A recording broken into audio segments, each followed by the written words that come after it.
दोस्तों, इस हफ्ते मार्केट ने जो रोलर कोस्टर राइड दिखाई है ना, उसके बाद आप अगर ये रिकैप मिस करो तो समझ लो अगले हफ्ते मार्केट में आपको गूगल मैप भी रास्ता नहीं दिखा पाएगा। Just joking. सेंसेक्स ने किसी लेवल को तोड़ दिया। निफ्टी ने कहाँ तक फाइट की और कौन से स्टॉक्स ने पैसा बनाया और कौन से स्टॉक ने पैसा डुबोया, सब कुछ एकदम सर्जिकल स्टाइल में डिकोड करेंगे। और सबसे बड़ा सवाल, अगले हफ्ते क्या होगा? क्रैश कंसोलिडेशन या फिर एक नया ब्रेकआउट?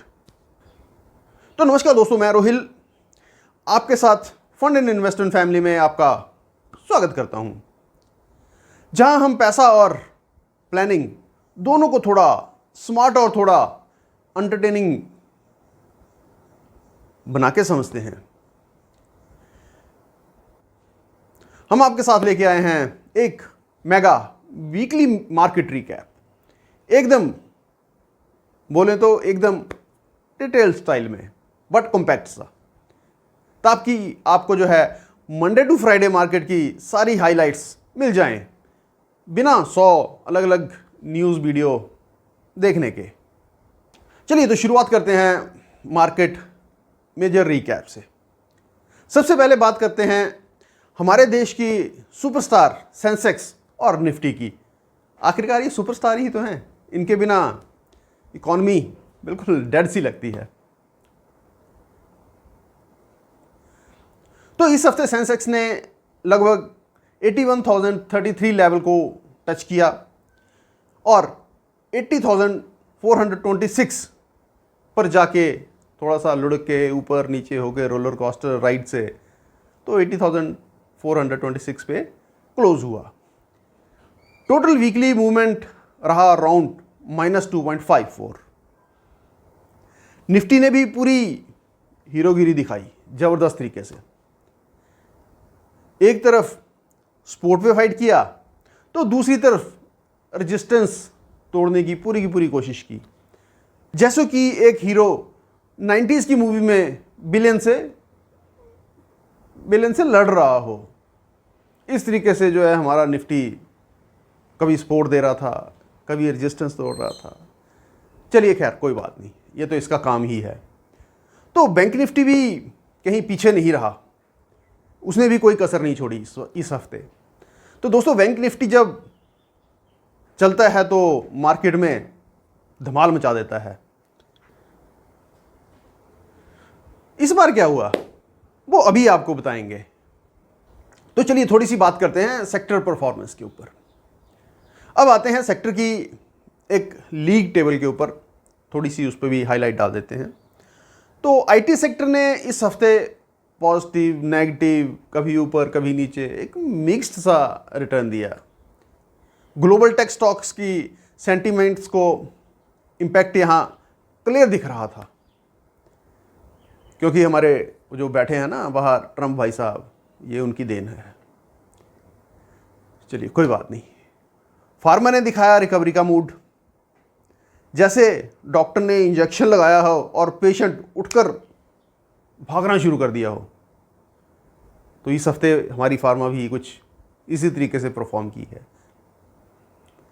तो ऑटो स्टॉक्स ने एक्सीलेटर दबा दिया। ऐसा लगता था कि जैसे सारे के सारे मोदी जी की जीएसटी कट का वेट ही कर रहे हो। वहां पे जीएसटी कट हुआ और यहां पे लोगों ने दबा के गाड़ियां खरीदनी शुरू कर दी। अकेले 21 सितंबर को ही जीएसटी कट वाले दिन हमारे देश ने लगभग 50,000 के आसपास कारें ही बेच डाली। तो ऑब्वियस सी बात है, जब इतनी बिकेंगी तो ऑटो सेक्टर तो बूम करेगा ही करेगा। तो उसी का थोड़ा इफेक्ट था। तो ऑटो सेक्टर जो है एकदम जो है वो जबरदस्त मूड में था। वहीं पीएसयू बैंक भी एकदम टर्बो मोड के ऊपर दिखाई दिए। आप देखो सेक्टर रोटेशन एकदम क्लियर सिग्नल जो है वो दे रहा है कि पैसा कहां से निकलकर कहां जा के पार्क हो रहा है। तो अब बारी आती है हमारे कुछ एक दो टॉप गेनर्स की, टॉप लूजर्स की। तो चलिए उस पर भी एक नज़र डाल ही लेते हैं। तो इस हफ्ते के रॉकेट स्टॉक्स कौन से रहे? तो दोस्तों, जीई, वर्नोवा टीएनडी, हुंडई मोटर्स और एड काउंटी ने इन्वेस्टर्स को ऐसा टर्न दिया जैसे दिवाली से पहले ही पटाखा फोड़ दिया हो। ऐसा होना भी चाहिए, मार्केट में कुछ जोश दिखता है। और कुछ बड़े नाम जो नीचे गिर गए, अब उनका भी एक दो का नाम बता ही देते हैं, जैसे एशियन पेंट्स, टाटा स्टील्स और विप्रो। मतलब पोर्टफोलियो देख के लोग बोले, अरे भाई ये तो छोड़ दो, इससे अच्छा तो हम कहीं पे छोले भटूरे में इन्वेस्ट कर देते तो ज़्यादा पैसा बन जाता हमारा इस हफ्ते। ये हाल रहा है इनका। तो क्यों ना छोले भटूरे की एक शॉप खोल ली जाए, वहाँ पे रिटर्न अच्छा मिलेगा। Just kidding, jokes apart. लेकिन ये एनालिसिस सिर्फ मजे लेने के लिए नहीं है, सिग्नल्स भी देते हैं कि मार्केट की पोजीशनिंग जो है वो किस तरीके से कैसे बदल रही है। अभी थोड़ा सा ग्लोबल मार्केट का इम्पैक्ट भी देखा जाए तो चलिए हम आपके साथ जो है वह कहीं आपको भी ले चलते हैं, ग्लोबली घूमते हैं चल के।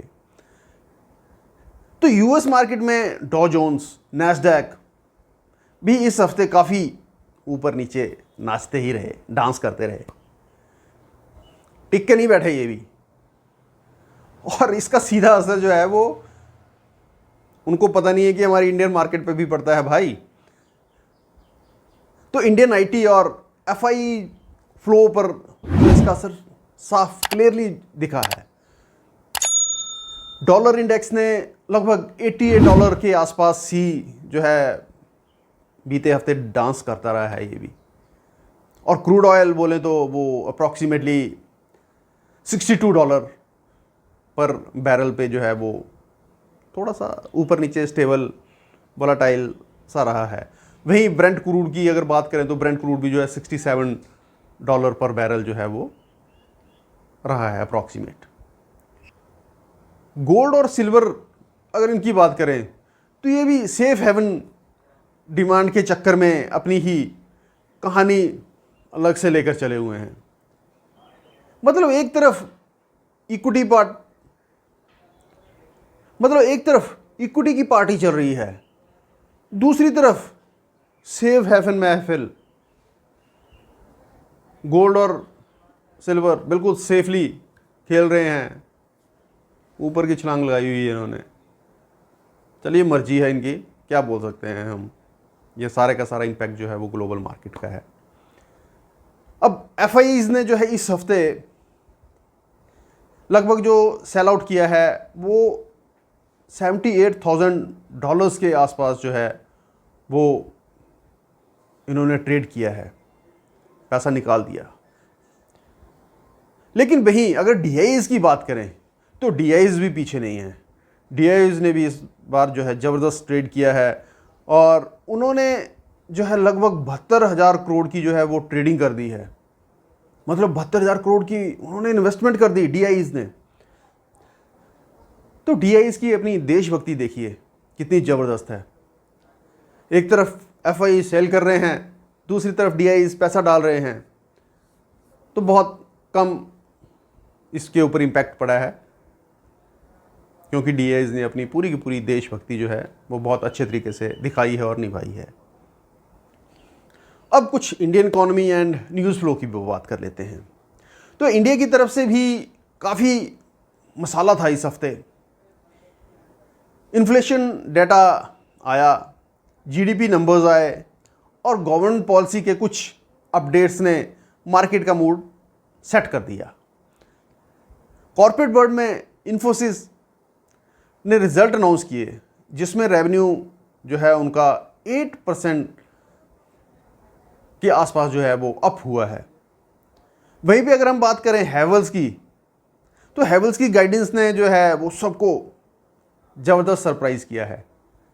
क्योंकि हेवल्स से ये उम्मीद कम थी, लेकिन वो इस हफ्ते जो है लगभग 15% के आसपास, 14-15% के आसपास जो है वो उसने डुबकी मार दी है, वो डाउन है इस बार। ये सब मिला के एक स्ट्रॉन्ग कॉकटेल बना जो मार्केट को कभी हाई कभी हैंगओवर में ले आया। अब थोड़ा सा टेक्निकल एनालिसिस भी कर लिया जाए तो निफ्टी का मेजर सपोर्ट लेवल अभी भी जो है वो 24,500 के ऊपर है, और रेजिस्टेंस जो है वो 25,050 से लेकर 25,100, ये लेवल तोड़ने पे अगला मूव काफ़ी तेज हो सकता है। बैंक निफ्टी के चार्ट देखकर लगता है कि किसी बुल्स और बियर दोनों ने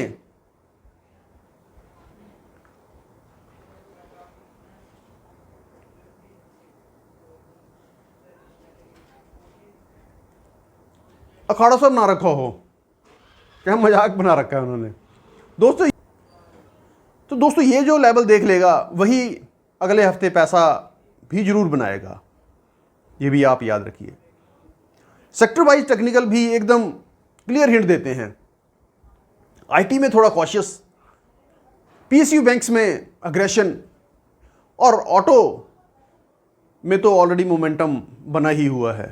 मतलब अगर आपने चार्ट को इग्नोर कर दिया या चार्ट इग्नोर कर रहे हो तो समझ लो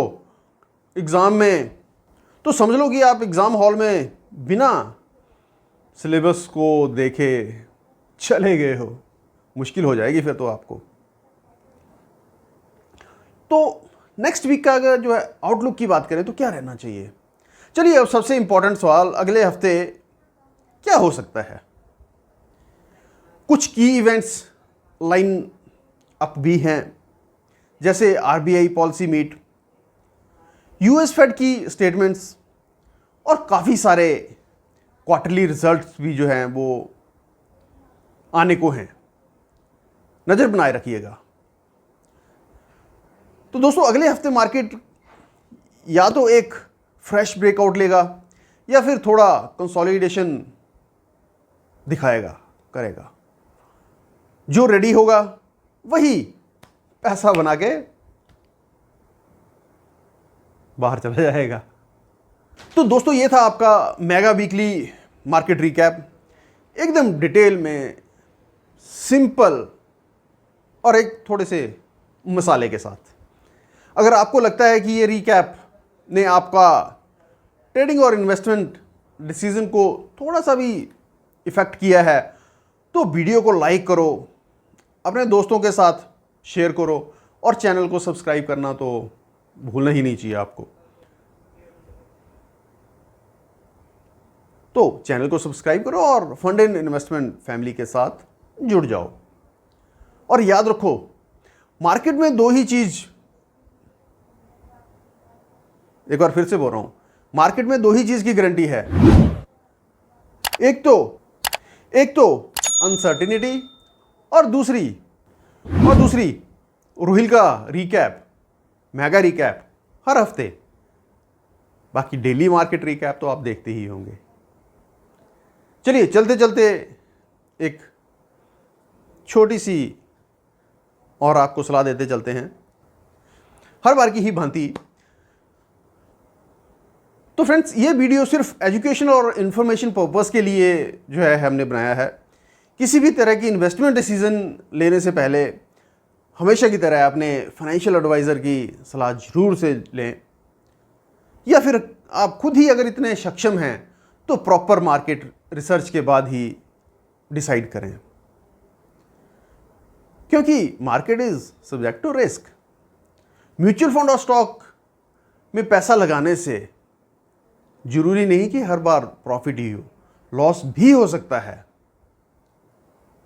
सोच समझ कर इन्वेस्ट करें और हमेशा अपने रिस्क प्रोफाइल को समझकर ही इन्वेस्टमेंट की तरफ बढ़े। तो दोस्तों ऐसे ही हमारे साथ बने रहिए, कुछ मनोरंजक अच्छे मार्केट रिकैप्स, फाइनेंशियल प्लानिंग की और जानकारी के साथ। तो हमारे साथ बने रहें। नमस्कार, धन्यवाद।